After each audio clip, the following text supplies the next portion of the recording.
tidak bisa dipisahkan. Yang pertama, aku ingin menyembuhkan tubuhmu.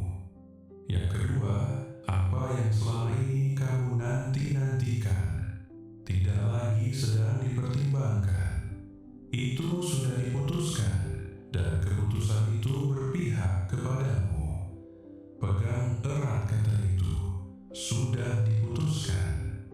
Bukan sedang dipertimbangkan, bukan sedang ditimbang-timbang, bukan masih tergantung di ruang yang jauh di mana kamu tak punya suara maupun kedudukan.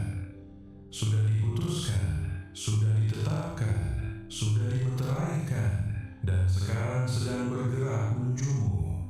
Sementara kamu masih duduk bertanya-tanya, apakah aku benar-benar mendengarmu? Aku mendengarmu. Aku mendengar setiap kata yang keluar darimu. Aku mendengar doa-doa yang terucap bersih, dan aku mendengar doa-doa yang terucap dengan amarah. Aku mendengar kata-kata yang kamu bisikan ke bantalmu pukul 2 pagi, ketika kamu tak lagi punya kekuatan untuk berlutut. Aku mendengar yang tak pernah kamu selesaikan. Aku mendengar yang terlalu lelah untuk kamu suarakan, yang hanya menjadi gumpalan rasa di dadamu tanpa satu kata pun menyertainya. Semua itu terhitung, setiap satu darinya terhitung. Dan aku ingin kamu mengerti sesuatu tentang tubuh yang sedang kamu duduki sekarang.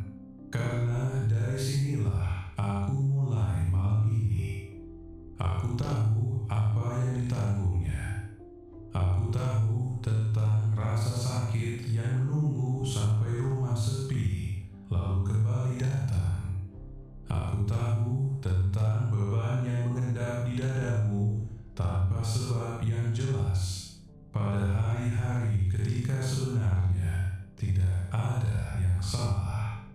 Aku tahu tentang kelelahan yang bersemayam di tulang-tulangmu dan tidak hilang meski sudah beristirahat. Jenis kelelahan yang tidur pun tak mampu menyentuhnya. Jenis yang sudah kamu bawa sejak kamu terbangun. Aku tahu tentang ketakutan yang belum pernah kamu ceritakan kepada siapapun, yang muncul ketika kamu sendirian, yang bertanya apakah ada sesuatu yang salah dan belum ditemukan, dan apakah jawabannya, jika datang, masih bisa kamu tanggung. Kamu belum pernah mengucapkannya dengan lantang. Kamu tidak mengatakannya kepada orang-orang yang mengasihimu karena tidak ingin membuat mereka takut. Kamu tidak mengatakannya kepadaku karena sebagian dirimu takut. Kalau diucapkan, itu akan terasa lebih nyata. Aku sudah tahu. Aku sudah tahu sejak dulu. Dan aku tidak berbicara kepadamu malam ini untuk membenarkan ketakutanmu. Aku berbicara kepadamu malam ini untuk mengakhirinya. Dengarkan ini baik-baik, karena inilah dasar dari semua yang akan aku katakan. Aku tidak menciptakanmu untuk menerima penderitaan sebagai hal yang biasa. Aku tidak membentuk tubuhmu untuk menanggung sakit tanpa henti dan menyebutnya normal. Entah sejak kapan dalam tahun-tahun belakangan ini kamu mulai menurunkan harapanmu. Kamu berhendak bertanya apakah keadaan akan membaik, dan mulai hanya bertanya seberapa banyak lagi yang bisa kamu tanggung. Kamu belajar untuk mengatasinya diam-diam. Kamu belajar menyusun harimu di sekitarnya. Kamu belajar menjawab, "Aku baik-baik saja," dengan suara yang membuatnya terdengar benar. Itu bukan kekuatan, anakku, meski dari luar terlihat seperti kekuatan. Itu adalah daya tahan. Dan daya tahan tidak tidak pernah dimaksudkan untuk selamanya. Ia hanya dimaksudkan untuk menopangmu sampai aku datang. Aku sudah datang. Sekarang biar ku katakan mengapa malam ini bukan malam yang lain. Karena kamu harus tahu bahwa jam ini dipilih bukan kebetulan. Kamu tidak sekadar tersesat sampai ke jam ini. Aku membuka sebuah pintu, dan aku telah berdiri di sisi lain pintu itu, menunggumu melewatinya. Dari semua hal yang menuntut perhatianmu hari ini, dari semua keributan yang menarikmu ke segala arah, kamu ada di sini. Kamu diam, kamu tidak berpaling. Itu bukan keberuntungan. Itu bukan kebetulan yang bermurah hati padamu. Itu adalah rancangan, dan akulah yang merancangnya. Dan ada satu alasan lagi yang aku simpan sampai sekarang. Sesuatu telah berubah dalam dirimu. Kamu mungkin tidak bisa menunjukkan harinya. Tidak dramatis, tidak ada saksi, tetapi ada satu momen di tengah semuanya ketika kamu berhenti menuntut penjelasan dariku dan mulai hanya memohon agar aku tetap tinggal. Itulah momennya. Itulah yang aku tunggu. Bukan kesempurnaan, bukan catatan tanpa celah, bukan masa di mana kamu tak pernah meragukanku atau tak pernah mengucapkan kata pahit dalam gelap yang membuatmu malu jika diulang. Jika itu standarnya, aku masih akan menunggu sampai sekarang, dan begitu pula setiap jiwa yang pernah mengasihiku. Aku menunggu sesuatu yang lebih kecil namun jauh lebih berat. Aku menunggu untuk melihat apakah kamu akan menolak melepaskan.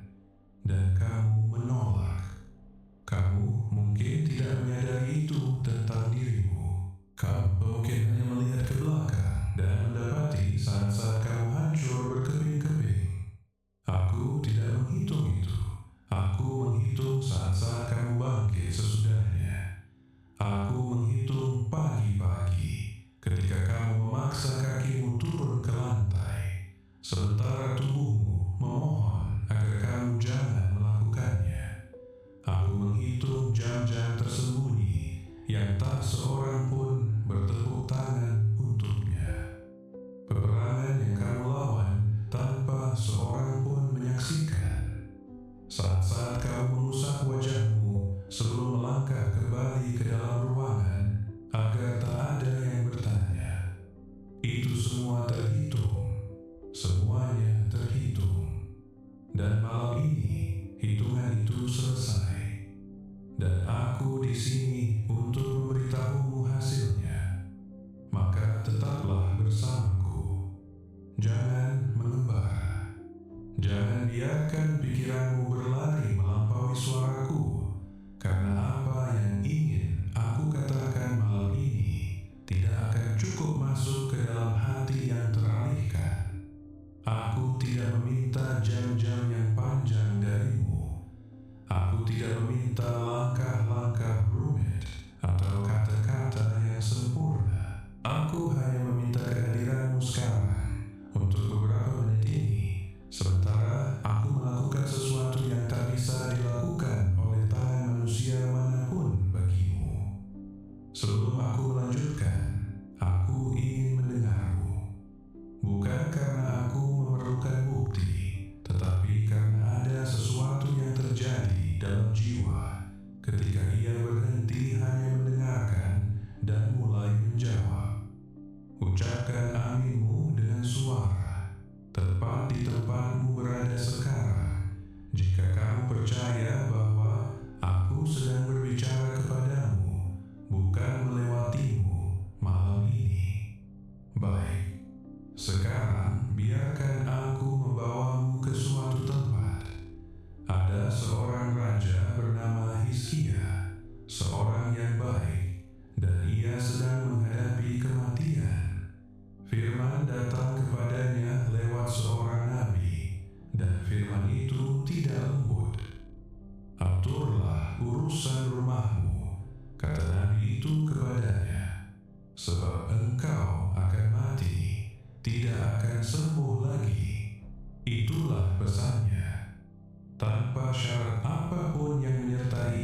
Ia memalingkan wajahnya ke tembok.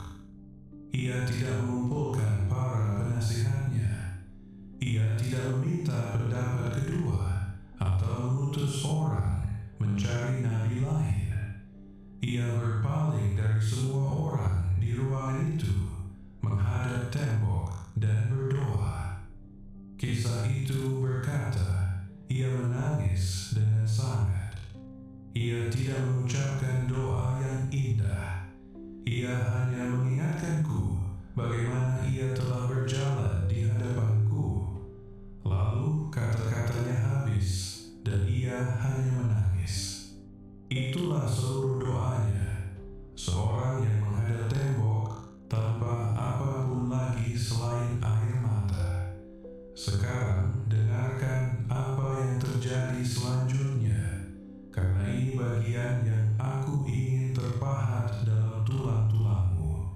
Nabi Yesaya yang telah menyampaikan vonis itu berbalik dan berjalan keluar, dan sebelum ia melewati pelataran tengah, sebelum ia bahkan mencapai gerbang istana, firmanku datang kepadanya dan memutar langkahnya kembali.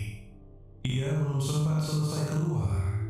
Kata-kata vonis itu masih menggantung di udara ruangan yang baru saja ia tinggalkan, dan jawabannya sudah dalam perjalanan kembali masuk. Kembalilah, kataku kepadanya. Katakan kepadanya, telah kudengar doamu, telah kulihat air matamu. Sesungguhnya aku akan menyembuhkan engkau. Pada hari ketiga, engkau akan naik ke rumah Tuhan, dan aku akan menambahkan umurmu 15 tahun. Aku ingin kamu merenungkan urutan itu, anakku yang terkasih. Karena itulah seluruh alasan aku berbicara malam ini. Ia berdoa, ia menangis, dan jawabannya sudah diberikan sebelum utusan itu melewati pelataran. Bukan 15 tahun kemudian, bukan setelah masa uji iman yang panjang. Sebelum nabi itu mencapai gerbang, keputusan itu sudah berbalik, sementara ruangan itu masih berbau duka. Sekarang, biar aku katakan bagian yang berlaku bagimu, dan aku ingin mengatakannya terus terang. Kamu mengira keheningan yang kamu jalani berarti perkaramu masih terbuka. Kamu mengira karena tidak ada perubahan pada tubuhmu, tidak ada perubahan pada catatan, maka jawabanku masih ada di depan sana, menunggu satu doa lagi, satu bukti lagi, satu tunjukkan iman lagi yang belum sanggup kamu berikan. Bukan itu posisi kamu sekarang. Firman itu sudah dikeluarkan. Perubahan itu sudah terjadi. Yang kamu tunggu bukanlah sebuah keputusan. Yang kamu tunggu adalah kedatangan. Ada perbedaan besar antara keduanya, dan hidup dalam pemahaman yang salah selama ini telah membebankan lebih banyak daripada yang kamu sadari. Jiwa yang menunggu keputusan adalah jiwa yang terus-menerus mengaudisi dirinya. Ia terus memeriksa dirinya sendiri. Ia bertanya-tanya, apa lagi yang harus dilakukan? Apa yang salah? Mengapa ia belum juga dipilih? Ia tak bisa beristirahat karena percaya hasilnya masih bergantung pada penampilannya. Jiwa yang menunggu kedatangan adalah makhluk yang sama sekali berbeda. Ia bisa bernapas, ia bisa tidur, ia bisa tenang di sela-sela waktu itu, karena selang waktu itu bukan lagi ujian. Ia hanyalah jarak, dan jarak akan menyusut. Kamu telah mengaudisi dirimu selama ini. Malam ini aku memintamu berhenti. Pikirkan betapa berbedanya seseorang menunggu ketukan di pintu ketika ia tahu siapa yang datang dan tahu orang itu sudah dalam perjalanan. Tak ada kecemasan dalam penantian semacam itu. Hanya ada persiapan dan sejenis sukacita tenang yang tumbuh semakin dekat jamnya. Itulah penantian yang sekarang aku bawa kamu masuki. Bukan penantian jiwa yang berharap terpilih, melainkan penantian jiwa yang sudah dipanggil namanya, mengamati jalan, menjaga lampunya tetap menyala, tahu bahwa langkah kaki itu sedang mendekat. Perhatikan satu hal lagi tentang Hizkia, karena aku tidak ingin kamu melewatkannya. Aku tidak berkata, telah kudengar penjelasanmu. Aku tidak berkata, telah kutimbang catatanmu. Aku berkata, telah kudengar doamu, telah kulihat air matamu. Air matamu dihitung sebagai doa. Setiap kali kamu menangis di tempat yang tak seorang pun bisa mendengar, itu diterima di sini sebagai perkataan. Setiap malam kamu berbaring dengan wajah basah dan tak ada kata lagi yang tersisa. Kamu tidak gagal berdoa. Kamu sedang berdoa dalam bahasa yang paling purba yang ada, yang sudah ada sebelum kata-kata diciptakan. Dan bahasa itu mencapaiku dengan utuh. Kamu mengira malam-malam itu terbuang sia-sia. Tidak, semuanya tersimpan. Dan inilah yang aku ingin kamu rasakan sekarang saat aku mengucapkan ini. Ada beban yang lepas dari dadamu sekarang juga. Dan itu bukan hanya khayalanmu. Itu adalah beban dari sebuah vonis yang kamu pikul, yang sebenarnya bukan berasal dariku. Entah sejak kapan kamu mulai mempercayai bahwa tubuhmu berada di bawah hukuman, bahwa kisahnya sudah tertulis, dan kamu hanya membaca menuju akhirnya. Kepercayaan itu telah merusak dirimu lebih dari rasa sakit itu sendiri. Ia mengubah caramu tidur. Ia mengubah caramu menahan bahumu. Ia mengubah apa yang berani kamu harapkan dengan suara lantang. Malam ini aku membalikan kepercayaan itu, sama seperti aku membalikan firman atas Hizkia. Bukan karena kamu berargumen dengan baik, tetapi karena aku melihat air matamu, dan karena akulah aku. Bernapaslah, hembuskan pelan-pelan. Biarkan bahumu turun dari posisi yang selama ini menahannya.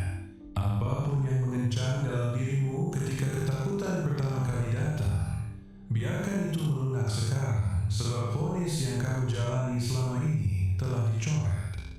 Sekarang, aku ingin menjawab pertanyaan yang belum pernah kamu ajukan langsung kepadaku. Walau sudah bertahun-tahun kamu memikulnya. Jika jawaban itu sudah diberikan sejak lama, mengapa butuh waktu begitu lama untuk mencapaiku? Pertanyaan itu punya kekuatan lebih besar atasmu daripada rasa sakit di tubuhmu. Maka biarkan aku menguraikannya. Jika kamu pernah menanyakan itu dalam gelap dan merasa malu karenanya, ucapkan aminmu malam ini. Ada seorang bernama Daniel yang bertekad mencari jawaban. Selama 3 minggu ia tak makan makanan yang sedap, tak makan daging, tak minum anggur, tak ada apapun untuk menghiburnya. Ia berkabung, ia menunggu. 21 hari ia berdoa. Dan selama 21 hari itu tak ada balasan. Tak ada firman, tak ada tanda, tak ada rasa bahwa sesuatu sedang terjadi di sisi lain doanya. Kemudian pada hari ke-24, berdiri di tepi sungai besar, ia melihat seorang utusan. Dan hal pertama yang dikatakan utusan itu kepadanya adalah, janganlah takut, Daniel.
Sekarang kembali kepada